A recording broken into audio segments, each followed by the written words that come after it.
Hello, everybody. Welcome back to Chico Weekly, and today we're back with picks.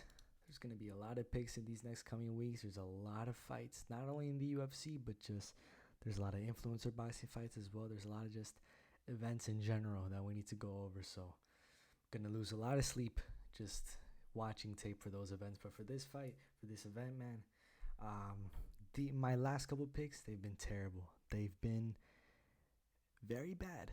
They haven't been the best. So I'm trying to turn around these L picks I've been having recently. I'm trying to bring back the W picks that I had, at the beginning of this channel, man.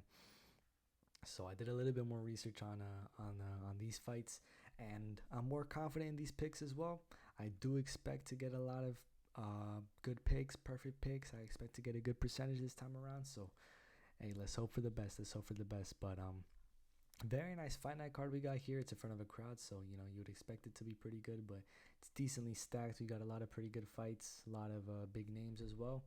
Very nice card for Kansas City, if I do say so myself. But we're gonna start with Joseline Edwards from Panama versus Lucy Pudilova from the Czech Republic. And for this fight, Edwards has better striking. She has better distance management. She also won her last fight on short notice, which to me is pretty impressive.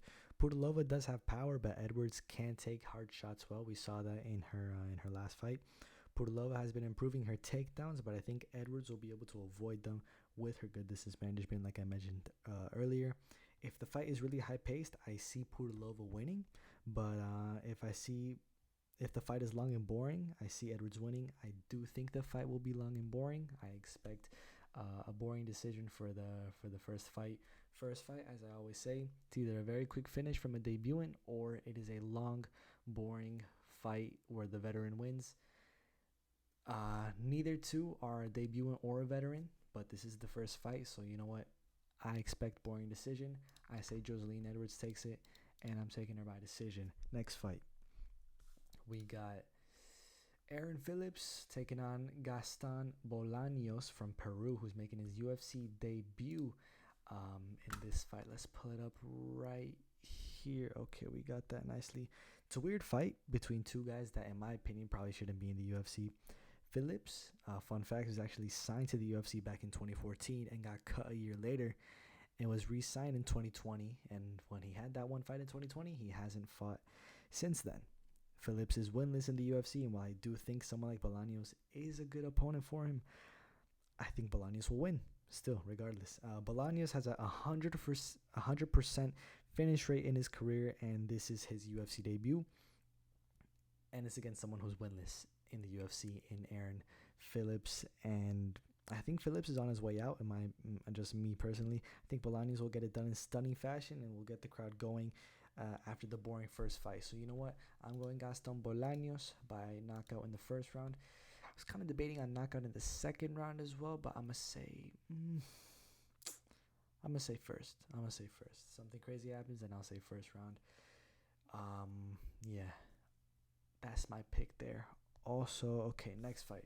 We got Bruna Brazil taking on Denise Gomez, both Brazilians. Bruna Brazil making her UFC debut in this fight. What was that? Did y'all hear that? What was that? Anyways, this isn't one of those debuts where the debutant is fighting like a veteran or someone who's on the way out of the UFC.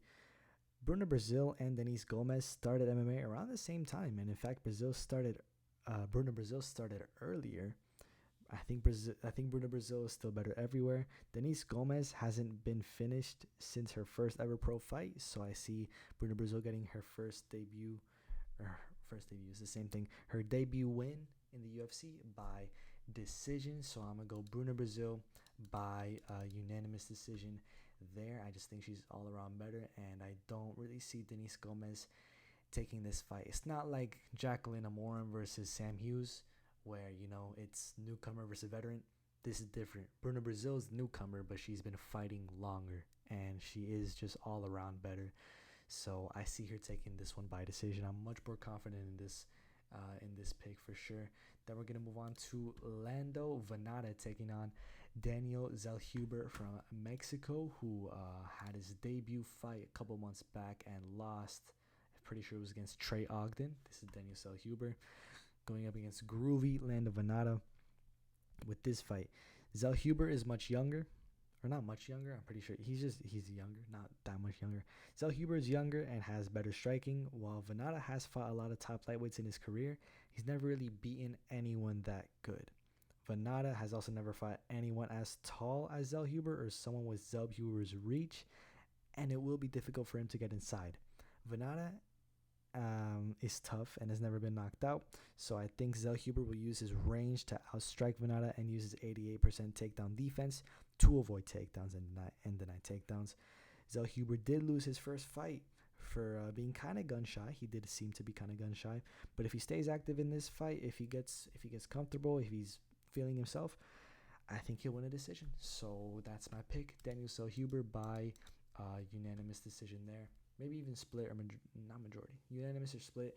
I was debating on this one, though. I was going to pick Lando Venata at first, but I'm going to go with Zell Huber just for, the length and the younger edge. And I think he's going to approach this fight differently than his debut fight, which if he does, he should get the win there. So we're going to move on to the next fight. Jillian Robertson versus Piera Rodriguez from Venezuela. While Robertson did embarrass Rose Namajunas, former strawweight champion and she's number 2 ranked strawweight in the world, in the grappling match on New Year's Eve, I'm not sure if she'll win the fight. Rodriguez has very impressive striking and has good takedown defense at 77%. And again, a lot of people think back to that Rose Namajunas grappling match when thinking of Robertson's ground game. But in reality, she only has a 41% takedown accuracy, which is almost the same as Rodriguez's, and her takedowns are very sloppy and are often stuffed or avoided.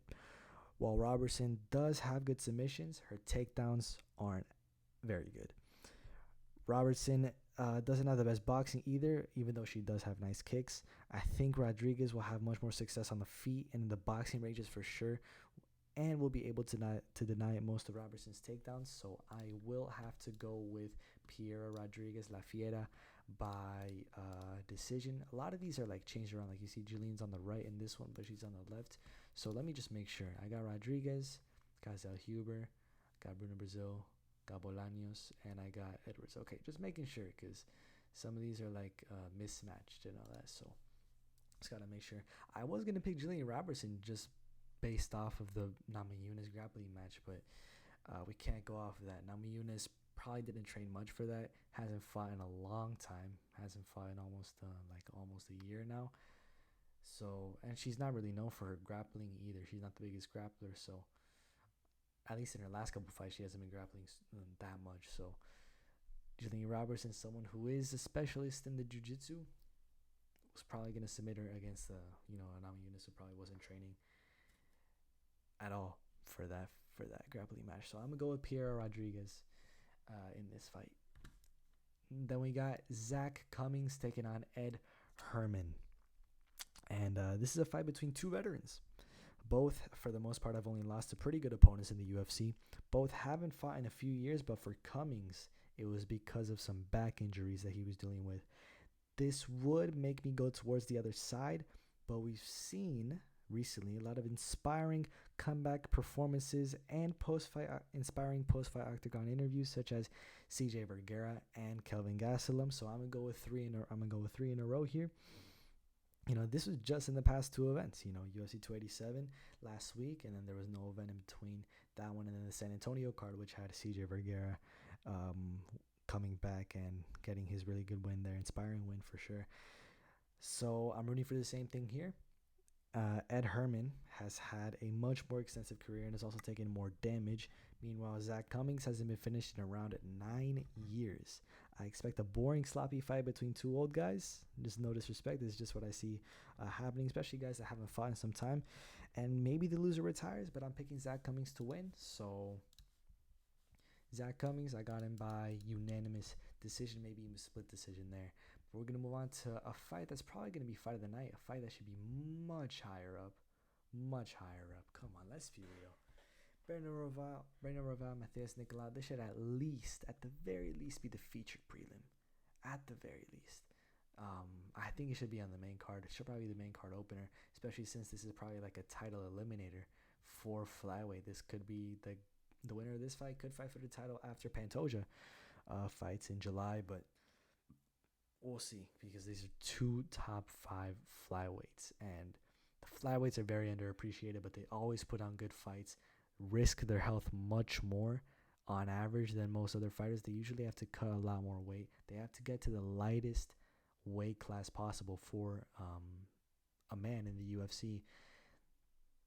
It's very dangerous, them weight cuts. We see a lot of people have to pull out of fights, or some people even leave the UFC straight up just because the weight cuts are that bad. Like we saw with Askar Askarov. That's just how bad these weight cuts get, man. And we know what it does to your chin and what it does to your brain and how easy it is for you to get knocked out. And still, every time flyweights put on an amazing performance, regardless. So I think they should be way higher up, and they should be way more appreciated. But keep your eyes on this fight. If you're gonna start watching this card at any point, it should probably be around here. If you're trying to save some time, you should definitely catch this fight between Royval and Matheus Nicolau. But besides that, who do I think is gonna win? Royval is strongest on the ground, but Nicolau does have a 93% takedown defense, and for that reason, I think the fight will be mainly on the feet. And on the feet, I think Nicolau is much better. With Royval, he's never been knocked out unless you want to count the KO loss to Brandon Moreno, where he had a shoulder injury. And with Nicolau, he doesn't knock out people very often, aside from his last knockout win over Matt Schnell, who doesn't have the best chin, which also happened to be Nicolau's first knockout win since 2014. I expect a stand-up fight with Nicolau cruising his way to a UD. I don't see either guy getting finished. I don't see it getting to the ground much. I don't see a lot of groundwork, a lot of control time. Nicolau on the feet, I think he's just much better than Royval. I expect him to win the fight by unanimous decision. I don't see nobody getting finished or anything like that. So my pick here, and I'm comfortable with this one, is Matheus Nicolau by unanimous decision. Now we're going to move on to the featured prelim. I don't think any of these, the odds aren't there. I don't know why the odds aren't showing up, but not even this one has odds. Bill Algea will take on TJ Brown in the featured prelim. And with this fight, I don't know much about this fight. Honestly, I didn't really do too much research. I didn't watch too much tape on either of these guys. It's getting late, you know. It's like around 2 a.m. over here at the time of this recording, and I don't know much of what to expect. It seems like a pretty even fight, but I expect TJ Brown to work in takedowns and win a somewhat boring UD with control time. Again, didn't do too much research on this fight. If I get it wrong, that's my bad, but I got TJ Brown winning by decision. This was another hard one for me to pick, but I just much rather wanted to focus on other fights that I cared more about, you know, maybe like this one, or you know, but that's just me. We're gonna move on to the main card. We got Clay Guida, the veteran, taking off the younger Rafa Garcia. And these are two very tough guys. I don't see either guy getting finished just based on their toughness. Neither guy's getting knocked out for sure in this fight, but I see Garcia as the younger, faster, and stronger guy. Garcia has good power and very good grappling, and I see him winning that way. While I do see Garcia maybe gassing in the third round, and also the fact that Guida won't make it easy for him to win this fight. Garcia's a dog. Guida's a dog. They're both dogs, but Garcia's a dog, and I see him dogging this fight out. Garcia might find a submission. He might, as he's good with submissions, and Guida has been submitted a lot in his career, like around how many times he's been? It's more than 10 times he's been submitted in his career. But I'm gonna go with the decision. So I'm gonna take with the main card opener, Rafa Garcia, gifted Rafa Garcia by unanimous decision in this fight against Clay the Carpenter Guida. And next fight, we got Chris Gutierrez taking on Pedro Munoz. And with this fight, Gutierrez is of Colombian ethnicity. You know who the pick is. Gutierrez by decision. Next fight, Tanner Boser taking on Ion Cutelaba. And with this fight, Boser is moving down to light heavyweight. He was a heavyweight prior. He's now going down a weight class. It's the biggest jump in between weight classes. You know, heavyweight, It goes up to 265. For light heavyweight, you got to be 205. You got to be like, no, 206 actually. Tanner Boser weighed in 3 pounds lighter than 206, which is pretty impressive. Boser looks good. He looks very good at light heavyweight, first of all. Boser also has good power and has knocked out multiple heavyweights, with some of them not being the same since, such as, for example, Rafael Pessoa or OSP. Now at light heavyweight, he should be more slick, and he is also the bigger guy. He's bigger than his opponent, Alan Cutelaba. Cutelaba is kind of a killer be-killed fighter, with most of his fights ending in him either finishing his opponent early or being finished early, which is exactly what we've seen in his last 3 fights, where he's been getting finished early. I think Cutelaba will have this killer be killed mentality in this fight, and that prediction comes from the fact that his last 3 fights, where he's been finished pretty early, and also the fact that he brought back the Hulk scream at the weigh-ins, which he hasn't done in a few of his last couple fights. But if he does go into this fight with this mentality again, Boser has not been knocked out in 8 years, whereas Cutelaba got knocked out in his last fight a few months ago against the light heavyweight. Boser is technically a heavyweight. Keep in mind, Boser has been fighting people with much heavier, with much more power, and has been knocked out less, and has not been knocked out in a long time. I don't see Ion Cutelaba finishing him in this fight, even though he does have a lot of knockouts. He has a lot. If you just look at his topology, that green bar is big in the knockouts, but I see Boser catching Cutelaba with something early as Cutelaba's rushing in. I also just think Cutelaba's on his way out, and I think he'll get cut after this fight, which will, I think, be his 4th straight loss in a row. So my pick here, I've got Tanner Boser by a knockout in the first round. That's what I'm going with here. Cutelaba, I did have him winning this fight originally when the fight first got announced, but I've since changed my mind. But if Cutelaba does end up pulling this off, I'm going to be mad. I'm going to be upset, man. I'm going to be not very happy with that there. But then we got the featured bout. Dustin Jacoby taking on Azamat Murzakanov. 2 top 15 light heavyweights. Very fun light heavyweight fight here. Odds there. Where are the odds? The odds. Okay, there's ones for the main event, but the odds everywhere else is just not there. Don't know where that's gone. But Jacoby, I think Jacoby's all around the better fighter. Murzakanov is undefeated, but we've seen him be on his way to losing fights against guys that aren't very high level, but then get a knockout in the last round.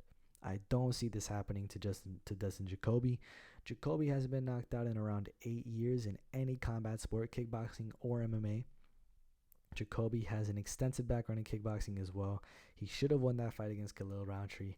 I think overall he's the better fighter, and I don't see Murzakanov getting a last-minute knockout, so I'm confident in picking Dustin Jacoby to win this fight by unanimous decision there. That's my pick for the featured bout. Now the co-main event, very fun co-main event, where we got Edson Barbosa, number 13. Pretty sure he's number 13. Yeah, number 13 at featherweight, taking on board Billy Quarantillo, Billy Q, and the co-main event here. Let's see. Me personally, I don't think it's a very good sign if the UFC is promoting your highlights of you wearing sponsors on your shorts. If they're posting only highlights of when shorts still had sponsors, that might just be me, but I think that might be a bad sign. I think if Billy Q implements his ground game and does well enough in the striking exchanges, he will win a decision. Also, I don't see Billy Q getting knocked out by something big, since he hasn't been knocked out in 7 years. I don't really see the whole Shane Burgos thing happening to Billy Q here. It's possible, but I don't think it'll happen. I see Billy Q taking this fight, and maybe Edson retires. Who knows? It's a maybe. I don't think it will happen, but it's definitely possible, because that'd put him on a 3-fight losing streak, and maybe even take him out of the featherweight rankings. Who knows? But I'm going to take Billy Q by UD here.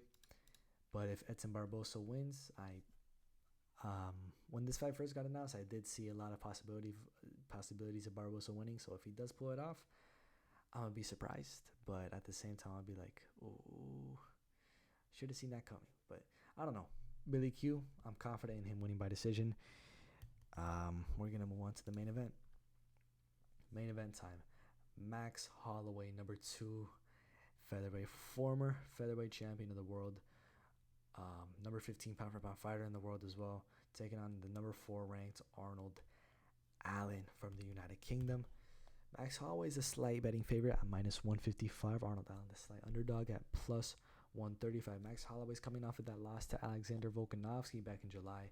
The trilogy fight, he lost the entire trilogy. He went 0-3 against Max Holloway. Now taking on Arnold Allen, who's coming off of a win against Calvin Kattar, which he was probably going to be on his way to winning that fight, but Kattar injured his knee early in the first round, and in the second round couldn't continue due to his injured knee, and that was the end of the fight. Max Holloway, with this fight, Max Holloway's chin is going to get cracked eventually. We all know it's going to happen one day, but April 15th in Kansas City against Arnold Allen will not be that day. It will not be that day. Arnold Allen will have some success in this fight, but I think if he does what he did against Dan Hooker, he will 100% lose the fight. Allen has a very impressive 12-fight win streak and is unbeaten in the UFC, but I think Max Holloway will be the one to end that streak. If it's going to be anyone, it wasn't going to be Calvin Kattar. It wasn't going to be Dan Hooker. Sadiq Youssef's good, but it wasn't going to be Sadiq Youssef. Calvin Kattar's good too. Yeah, but all these guys are good, but it wasn't going to be them. If it's going to be anyone, it will be Max Holloway. And if not Max Holloway, then it's Volkanovski. Let's be real. But Holloway, I think, is going to be the one to do it. This will be a stand-up fight for sure. I think Max Holloway's striking is much better. I think he'll get the better of a lot of the exchanges and land more as well. I don't see either fighter getting finished, especially since Max Holloway has a chip on his shoulder going into this fight. He will perform very well. I do see him performing nicely. He wants to go after that title. I don't know if he'll get a quadrilogy against Volkanovski. That's very unlikely. I don't think a win against Arnold Allen will warrant him that. But we'll see, really. I see a 49-46 or a 48-47 win for Max Holloway. But if Allen wins, he should get the title shot next after Yair for sure. I'm going with Max Holloway. I'm taking Max Holloway by decision. I just really don't see Arnold Allen taking this fight. Don't see it happening. If it does happen, I'm going to be shocked. I'm going to be truly, truly shocked. But, yeah. These are my picks for UFC Kansas City in Kansas City. UFC Fight Night in Kansas City. Holloway versus Arnold Allen. Very nice card. Very nice card. A lot of big names.